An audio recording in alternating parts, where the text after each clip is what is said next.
Ang US, Australia, Canada at Pilipinas ay nagsagawa ng panibagong air at naval maneuvers sa South China Sea noong August 7.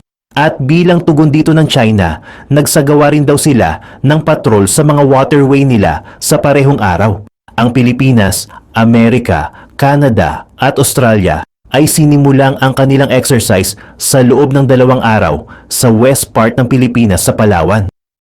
Ang Palawan ay nasa timog na bahagi ng Scarborough Shoal at malapit ito sa pinag-aagawang isla na Spratly Island. Ang 2-day naval at air exercise na ito ay sumunod sa nakaraang Philippine at Japan drill na isinagawa sa southern part ng China Sea. Mayroon pang drills na katulad at nauna dito at ang drills na iyon ay noong June kung saan maaalalang nilahukan naman ng US, Japan at Pilipinas. Ang sinasabing bagong drills na nilahukan ng 4 na bansa ay may layunin na makamit ang freedom of navigation sa South China Sea. Samantala, bilang tugon ng China, sa parehong araw ng August 7, nagsagawa din sila ng combat patrol na may layuning subukan ang kanilang strike capabilities malapit sa flashpoint ng Scarborough Shoal. Tumataas na naman ang tensyon sa South China Sea gawa ng nagaganap na mga kumprontasyon sa pagitan ng mga Chinese at Philippine vessels. Ang pagtaas ng mga tensyon ay gawa ng pag-claim ng Beijing sa halos buong karagatan ng South China Sea, kung saan wala itong pakialam sa mga claim ng mga bansa sa Southeast Asian nations, kabilang na dito ang ating bansa. Ang sinasabing pagsabay ng China noong nakaraang August 7 ay isang magkasanib na air at sea patrols sa parte ng Scarborough Shoal na sinasakop na nila mula pa noong 2012. Ayon sa Beijing, sinubukan daw dito ang kanilang mga pagmamaniobra, mga reconnaissance at early warning, maging ang rapid mobility at joint strike capabilities ng kanilang mga troops. Nag-conduct din ng China ng mga Coast Guard patrol upang isulong ang mga karapatan nito sa paligid ng isa pang grupo ng mga pinagtatalunang isla sa East China Sea na pinangangasiwaan ng Japan. Hindi lang iyan ang ginawa ng China bilang tugon sa drill ng nasabing 4 na bansa. Ayon kay Xerxes Trinidad, ang Philippine military spokesman, nagpadala din daw kasi ang China ng 3 Chinese naval vessels upang sundan ang mga drills na isinasagawa ng 4 na bansa. Samantala, batay naman sa mga balita sa Middle East, tila sinisimulan ng paliyabin ang isa na namang panibagong digmaan sa nasabing lugar. Inatake kasi ng mga kalaban ang isang US military base sa Iraq. Hindi bababa sa 5 sundalo ang nasugatan sa ginawang pag-atake. Sinasabing 2 rocket ang inilunsad patungo sa Al-Assad Air Base sa Iraq. Sinubukang pigilan ng US ang 2 rockets gamit ang kanilang air defense, ngunit ang isa sa mga rocket ay bumagsak mismo sa military base ng US. Isang kumpirmasyon din ang ibinaba ng US tungkol sa naganap na rocket attack at sinasabing ilan sa mga personnel nito ang nasugatan. Ang kaganapan na ito ay agad din namang ipinaalam kay US President Biden. Batay sa pahayag ng presidente tungkol dito, nakahanda daw sila na depensahan ang kanilang mga sundalo. At sinabi din niya na gaganti sila sa isinagawang pag-atake na ito. Batay sa ilang mga impormasyon, tila hindi talaga nagbibiro ang presidente gawa ng base sa isang larawan na inilabas. Makikita ang nakakalat na mga barkong pandigma ng Amerika sa gitnang silangan. Ang isa nilang barko na Roosevelt Carrier Strike Group ay makikitang malapit sa bansang Iran, kung saan ang barkong ito ay may daladalang mga aircraft ng Amerika na maaari nilang gamitin sa isang digmaan. Makikita din sa larawan ang iba't iba pang mga barkong pangdigma ng Amerika na nakadeploy na sa Middle East. Sinasabi din na mayroon pang karagdagang mga puwersa na dadating sa nasabing lugar.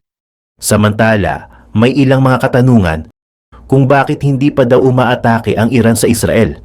Batay sa ilang mga ulat, nagsasanay pa daw ang mga sundalo ng Iran sa posible nilang gagawin.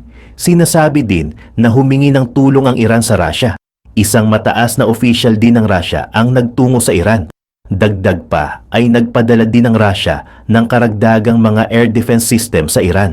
Tila ipinapakita daw nito na hindi pa handa ang Iran na pantayan ang lakas ng Israel. Samantala, sa iba pang mga balita, naglunsad daw ng mga drones ang Hezbollah sa Israel. Dalawa sa mga ito ay tumama sa ilang lugar na nagresulta naman sa pagka-injured ng ilang Israeli. Balik naman tayo sa mga balita sa ating bansa. Kinumpirma ng Philippine Navy ang pagmilitarize ng China sa West Philippine Sea, kung saan makikita sa isang video sa artificial island na ginawa ng China sa Subi Reef ang ilang mga radar, mahabang runway, mga gusali, mga hangar na maaaring silungan ng mga eroplano at mga barkong pandigma na nakadaong sa sinasabing artificial island.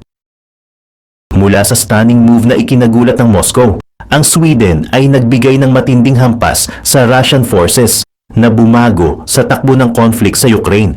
Ang unprecedented na aid package mula sa Sweden, ang pinakabagong miyembro ng NATO, ay isang historic na pagtalikod mula sa traditional stance nito ng neutrality. Ano kaya ang mga secret strategies at cutting-edge technologies na ipinakita ng Sweden para suportahan ang Ukraine? At paano ito makakaapekto sa balance of power sa rehiyon? Let's dive into the dramatic developments na nagpayanig sa Kremlin. Noong May 29, ang Sweden ay inanunsyo ang kanilang ika-16 na aid package para sa Ukraine. Ang package na ito ay primarily military kaysa economic o humanitarian aid. Designed ito para magdulot ng casualties sa Russian forces na ilang taon lang ang nakalipas ay hindi maiisip ng Sweden. Ang ganitong aid ay isang malaking pagbabago mula sa traditional foreign policy ng Sweden. Bago ang pag-invade ni Putin sa Ukraine, si Stockholm ay sinusunod ang neutrality policy mula pa noong Napoleonic Wars. Ang huling beses na sumali ang Sweden sa isang conflict ay noong Swedish-Norwegian War ng 1814. Malawak na sinusuportahan ng Swedish public ang neutrality ng kanilang bansa at ito'y pinanatili during both World Wars. Noong 2012, 17% lang ng Swedes ang gustong sumali sa NATO. Pero noong 2021, tumaas ito sa 46%. Pero lagi nang maingat ang Sweden sa banta ng Russia. Noong early 18th century, naglaban ang dalawang bansa sa matagal at mapait na Great Northern War para sa impluensya sa Baltic Sea. Natalo ang Sweden sa conflict na iyon at mula noon, nag-ingat na sila laban sa Russia. Noong 1904 pa lang, nagpapatrolya na ang Sweden sa Baltic gamit ang submarines para protektahan ang kanilang coastline. Ang mission na iyon ang nagbigay sa kanila ng mas maraming experience sa ilalim ng tubig sa Baltic kaysa sa anumang bansa. Ang Gripen fighter jet ay specifically designed para labanan ang banta mula sa Russia. Pati ang radar system nito ay designed para makatingin sa Russian territory nang hindi na kailangang lumipad papunta roon. Ang takot sa posibleng Russian aggression ay naging bahagi na ng Swedish cultural consciousness. Ang mga matatanda sa Gotland Island, isa sa pinakamahalagang lokasyon sa Baltic at ang pinakaposibleng lugar sa Sweden na aatakihin ng Russia, ay nagsabi noong 2015 na may mga kwento sila mula sa kanilang mga magulang na nagsasabing kung hindi nila uubusin ng kanilang hapunan, kukunin sila ng mga Russians. Noon, hati ang opinyon ng mga tao sa isla kung dapat bang dagdagan ang presensya ng Swedish military doon. Ngayon, wala nang ganitong division. Ang desisyon ni Putin na salakayin ang Ukraine ay nagmulat muli ng mga historical nightmares sa Swedish public at policymakers sa Stockholm. Inanunsyo ng Sweden ang intensyon nitong sumali sa NATO ilang buwan lang pagkatapos ng invasion at agad naging partner para tulungan ng Ukraine na labanan ang pagsalakay. Tulad ng Germany, binaligtad ng Sweden ang historical aversion nito sa pagbibigay ng lethal military aid. Nagsimula ito sa pagbibigay ng mga armas tulad ng anti-material weapons, air defenses at light vehicles. Habang tumatagal, nagpakita ang Sweden ng willingness na mag-invest ng malaki sa pera at kagamitan. Sa unang anibersaryo ng digmaan, inanunsyo ng Sweden na magdodonate sila ng 10 Leopard 2A5 tanks sa Ukraine. Ang pinakabagong aid package ng Sweden ay nagkakahalaga ng $1.23 billion. Para sa perspektibo, ang total military spending ng Sweden noong 2023 ay $8.75 billion. Samantala, Ang total aid ng Sweden sa Ukraine ay umabot na sa mahigit $4 billion sa loob ng 16 na packages mula noong nagsimula ang invasion. Ang ganito kalaking gastusin ay nagpapakita ng perception ng Sweden sa banta mula sa Russia. Ang mga recent success ng Russia ay nagpilit sa Stockholm na lalo pang taasan ang kanilang spending. Ang bilis ng magkakahiwalay na aid packages ng Sweden ay nagpapakita ng pagkabahala ng Stockholm, lalo na't ilan sa mga ito ay pinasa nitong mga nakaraang buwan at significantly lumaki ang halaga. Halimbawa, noong late February, inanunsyo ng Sweden ang isang $682 million aid package na nung time na iyon ay ang pinakamalaki. Kasama rito ang 10 CB-90 combat boats, 20 group boats, underwater weapons, $192 million, RBS-70 manned portable air defense systems, anti-tank missiles, Carl Gustav grenade launchers, hand grenades at medical supplies. Noong early May, nagbigay ang Sweden ng aid para tulungan ng Ukraine na masecure ang energy supply nito dahil ang bahagi na ito ang particular na target ng mga Russian missiles at drones. Ang aid na ito ay gagamitin para sa kagamitan tulad ng generators, transformers at solar cells. Kasama rin dito ang mga kinakailangang spare parts tulad ng electrical switches, cables, pumps at pipes. Ang May 29 aid package ay halos doble ang laki kumpara sa February aid package. Hindi kasama sa donation ang JAS-39 Gripen fighter jet. Bagamat may interes ang Ukraine dito, sa ngayon ay nakatutok sila sa pagpapatupad ng kanilang F-16 program. Ayon sa Stockholm, pinag-aaralan pa rin nila ang posibilidad na mag-contribute ng Gripen system sa hinaharap, pero sa ngayon, masyadong mabigat para sa Ukraine na mag-manage ng dalawang bagong fighter jet programs.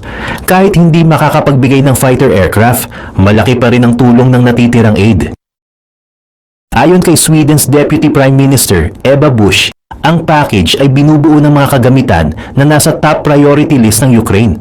Marahil, ang pinaka-importanting contribution para sa immediate term ay ang additional na 155mm artillery shells. Hindi sinabi ng Sweden kung ilan ang ibibigay, pero ang bagong ammunition na ito ay tutulong para mapalaki ang supply ng Ukraine sa mahigit 2 million rounds.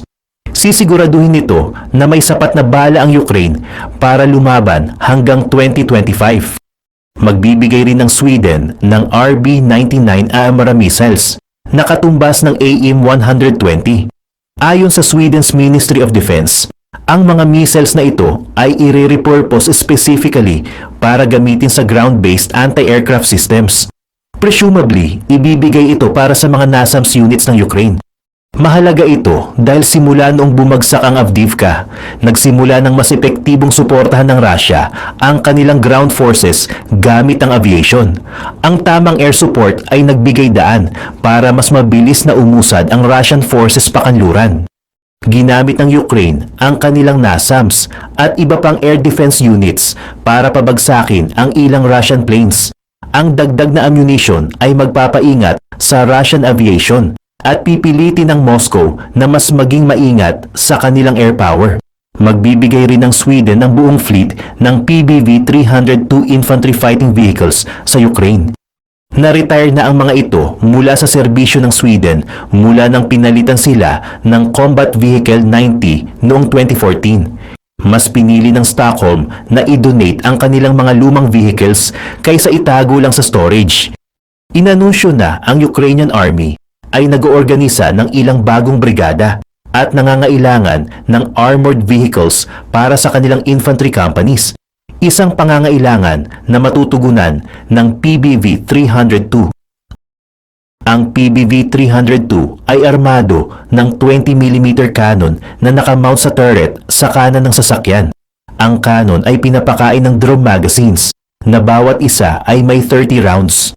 Mayroon din itong 7.62mm machine gun bilang secondary weapon. Ang armor nito ay kayang tumagal laban sa 20mm rounds at may bigat na 12.3 tons. May crew ito na 3, ang driver na nagsisilbing mechanic din, ang gunner at ang commander.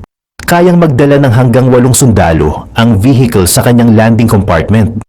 Mahigit 600 ng mga sasakyan na ito ang ginawa mula 1966 hanggang 2014. Pero hindi ganito karami ang matatanggap ng Ukraine. Marami sa fleet ay na-decommission mula 2005 pataas. Noong 2018, may at least 180 pa ang nasa serbisyo sa iba't ibang level ng readiness. Ang mga vehicles na ito ang malamang na ibibigay ng Sweden sa Ukraine. Ang mga sasakyan ay ire-repair at imo-modernize bago ito ipasa. Ang natitirang spare parts at maintenance equipment para sa mga vehicles na ito ay idodonate bilang bahagi ng package, pati na ang 20mm shells para sa onboard cannons. Hindi lang PBV-302 ang land vehicles na ibibigay ng Sweden sa kanilang pinakabagong package.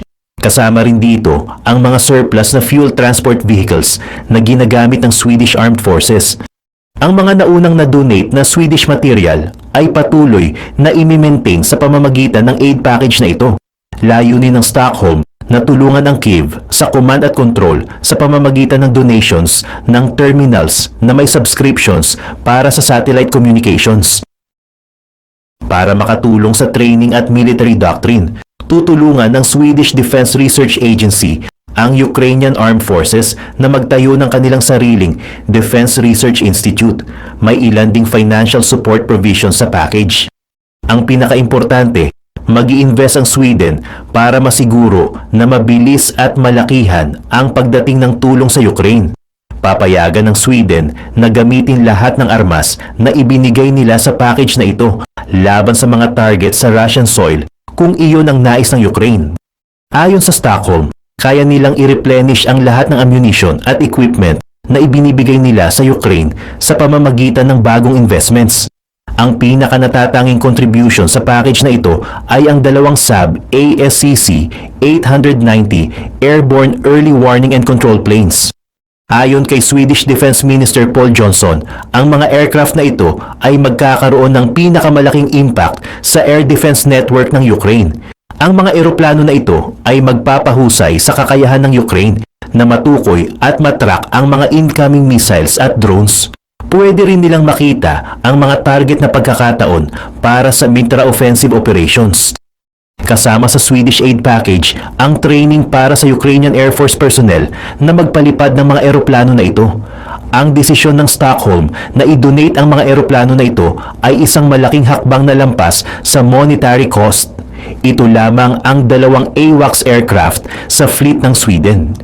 Inamin ng Sweden na ang donation ng mga eroplano na ito at iba pang provisions sa package ay magdudulot ng pansamantalang vulnerability sa kanilang territorial defense. Ngunit napagdesisyonan nilang gawin ito bilang isang calculated risk, ayon kay Prime Minister Ulf Kristersson. Marahil, pumasok sa isip niya ang mga salita ng kanyang Danish counterpart, Mette Frederiksen. Noong early 2024, binigyang diin niya na mas mabuting isakripisyo ng European countries ang kanilang mga armas pansamantala para matiyak ang pagkatalo ng Russia kaysa gamitin ang mga ito laban kay Putin na mas malapit sa kanilang mga tahanan. Plano ng Sweden na punan ng kakulangan ng command and control planes sa pamamagitan ng pagbili ng karagdagang S-106 Global Eye aircraft, ang pinakabagong AWACS aircraft ng Saab na nagsimula ng gamitin noong 2020. Ipinahayag din ng Sweden na may plano silang i-replenish lahat ng ammunition at iba pang kagamitan na mawawala sa kanila kapag naipadala na ito sa Ukraine. Plano nilang gawin ito sa pamamagitan ng pagtaas ng defense spending. Noong September 2023, inanunsyo ng Stockholm ang intensyon nilang taasan ang military budget ng 28% para sa 2024. Dagdag na pagtaas ay inaasahan din sa 2025 at 2026. Ang mga pagtaas na ito ay magbibigay daan sa Sweden na malagpasan ng NATO target na 2% ng GDP ang ginagastos sa depensa. Ang pagtaas ng budget na ito ay malamang na gawing isang matatag at mapagkakatiwalaang partner ang Sweden para sa Ukraine. Inanunsyo na ng Stockholm na ang kanilang partnership sa Ukraine ay para sa pangmatagalan.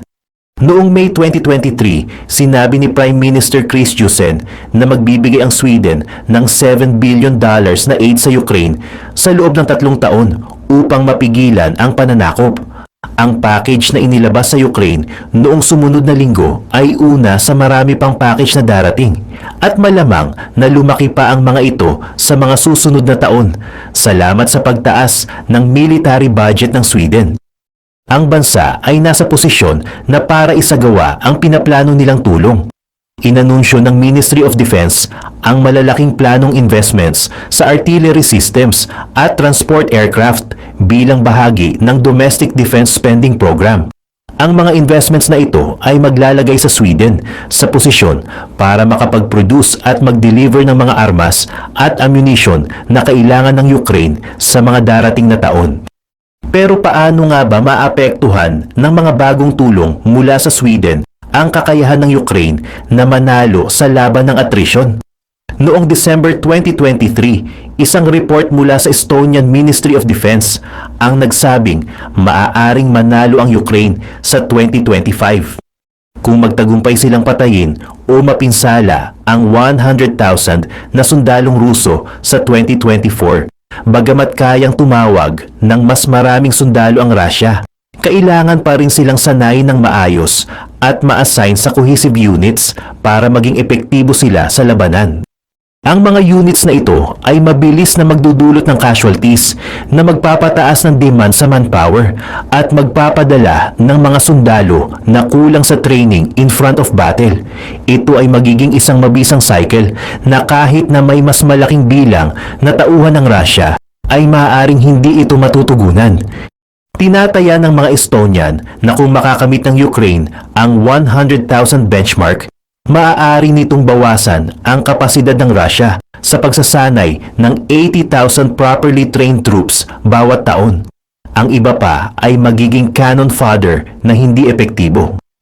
Ang donation ng Sweden, lalo na ang mga bagong artillery shells, ay makakatulong sa Ukraine na makamit ang layuning ito dahil sa nakaraang 2 taon ng gera, nakapatay o napinsala ng Ukraine ang average na 172,000 na sundalong Ruso bawat taon. Kaya tila magiging posible ito, lalo na sa tulong ng mga bansa tulad ng Sweden. Ngunit may isang aspeto pa na dapat tandaan. Kailangan ng Ukraine na mabawasan ang sarili nilang casualties at dito maaaring magka-impact ang pinakabagong aid package ng Sweden sa pangmatagalang laban. Sinabi ng Estonian Ministry of Defense na mahalaga rin na pataasin ang kalidad ng training na natatanggap ng mga Ukrainian troops mula sa kanilang Western allies. Mahigit 100,000 na sundalong Ukrainian ang na-train ng kanilang Western allies simula nang magsimula ang digmaan. Ngunit ang training ay hindi pantay-pantay, habang ang karamihan sa mga Western militaries ay may basic training courses na tumatagal ng 10 linggo at ilang buwan para sa specialized task tulad ng demolition o sniping. Karamihan sa mga Ukrainian troops na sumabak sa digmaan ay sumailalim lamang sa 5 linggong kurso. Minsan ay nagrereklamo rin ang mga Ukrainian troops na ang kanilang natatanggap na training mula sa NATO allies ay hindi angkop sa high-intensity state-based warfare na nagaganap sa Ukraine. Ang kakulangan ng sapat na training na ito ay naging sanhi rin ng pagdurusa ng Ukraine sa halos 200,000 casualties sa unang 2 taon ng digmaan. Ang mas mahusay na training para sa mga opisyal ng Ukraine ay partikular na mahalaga. Iminungkahi ng mga Estonian na ang mga foreign trainers ay dapat magbigay ng 10-week intensive training course sa mga Ukrainian staff officers. Sa ganitong paraan, magagawa ng Ukraine na magsagawa ng tamang operasyon sa brigade level. Sa kasalukuyan, hindi ito nagagawa ng Ukrainian military, kaya't karamihan sa mga operasyon sa digmaan ay nangyayari sa platoon o company level. Ang ganitong uri ng warfare ay tumulong sa mga Ukrainian armed forces na maging mas mabilis, ngunit mayroon ding mga malalaking limitasyon. Tinukoy ng Estonian Ministry of Defense ang mga limitasyon na ito. Ang epektibong span of control ng isang brigade para sa offensive operations ay humigit kumulang 2 companies. Ang resulta ay ang Ukrainian military ay nagpaplan at nagsasagawa ng mga operasyon na may limitadong horizon of exploitation na humigit kumulang 1,200 meters. Ang assessment na ito ay maaaring isa sa mga hindi gaanong napag-uusapang dahilan kung bakit nabigo ang offensive sa Zaporizhia noong nakaraang taon kahit na nagawa ng Ukraine na ma-penetrate ang dalawang formidable defensive lines ng Russia doon. Hindi nila nagawang i-translate ang mga gains na ito sa isang mas malaking breakthrough dahil sa Russian mines at improved artillery fire. Ngunit gayon din dahil hindi nila nagawang magamit ng epektibo ang kinakailangang dami ng tropa para magsagawa ng mga operasyon sa kinakailangang antas. Nagawa ng Russia na magpadala ng reinforcements na may kasamang helicopter support na huminto sa momentum ng mga tropa ng Ukraine. Ang kakayahang magdala ng mas marami sa kanila sa isang cohesive operation ay maaaring naging susi para makabuo ng kinakailangang momentum. Sa kasamaang palad, para sa Kyiv, hindi ito naging available. Ngunit maaaring nagsisimula ng baguhin ito ng Sweden. Ang tulong ng Sweden sa paglikha ng isang Defense Research Institute para sa Ukraine ay maaaring makatulong sa pagsasanay ng kanilang mga staff officers. Ito ay maaaring makapagpigil sa casualties at masiguradong mas komprehensibong operasyon sa brigade level, bagamat ito ay mangangailangan ng oras bago makita ang mga resulta. Oras na iniisip ni Putin na nasa kanyang panig. Ngunit ang paparating na tulong mula sa Sweden ay nagpapadala ng mensahe na maaaring mali siya. Malapit nang maabot ng Ukraine ang target na patayin o mapinsala ang 100,000 na mga Ruso ngayong taon, kahit na unti-unti nang bumibigay ang kanilang mga puwersa. Ang pagtatapos ng pagkagutom ng Ukraine sa shells kasama ng ammunition na ibibigay ng Sweden ay tutulong na matiyak na manatili ang Ukraine sa laban ng attrition at makalagpas sa contentious American presidential election. Lumabas ang Sweden mula sa mahigit 200 years military neutrality nang may nakakagulat na bilis at habang maaaring may pagdududa tungkol sa feasibility ng patuloy na pagtulong sa Ukraine sa Estados Unidos, sa Sweden ay wala. Wala ang Sweden ng luxury ng isang karagatan na naghihiwalay sa kanila mula sa kanilang dating kaaway. Para sa Stockholm, mas mabuti ng talunin ng Russia sa ibang bansa kaysa sa posibleng kailanganin itong talunin sa sariling lupain o malapit na tubig.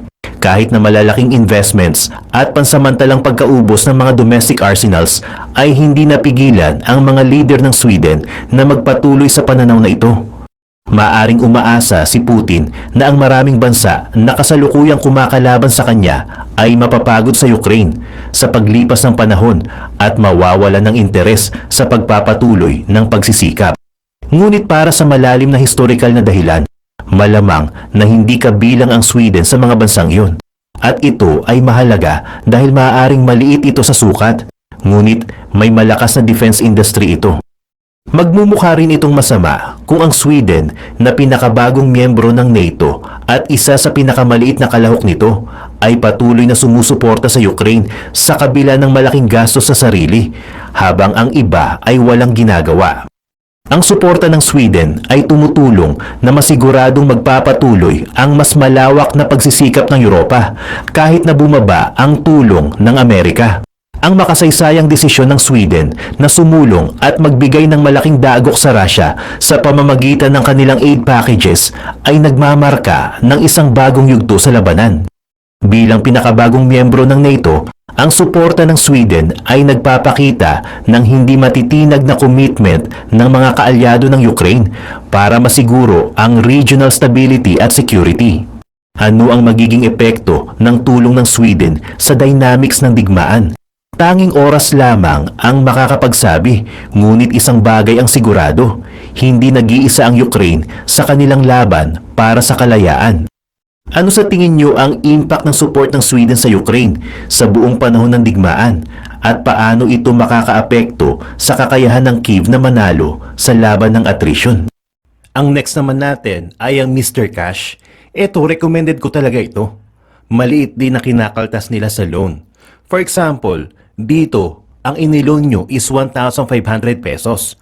Ang matatanggap nyo na lang is 1,365 pesos. Napakaliit lang na makakaltas. Kaya good sa akin ito. Ang maganda pa dito, after 30 days pa ang repayment. At goods na goods din ito for emergency purposes dahil ang bilis din ng disbursement ng mga ilo-loan natin papunta pa sa GCash natin. At dito nga pala, meron pa silang reward system. At ang last ko na nga pala ay ang Tala. Ito ay ang one of the best din na loan application. As of now, ay nakakapag-load na ako dito ng 25,000 pesos.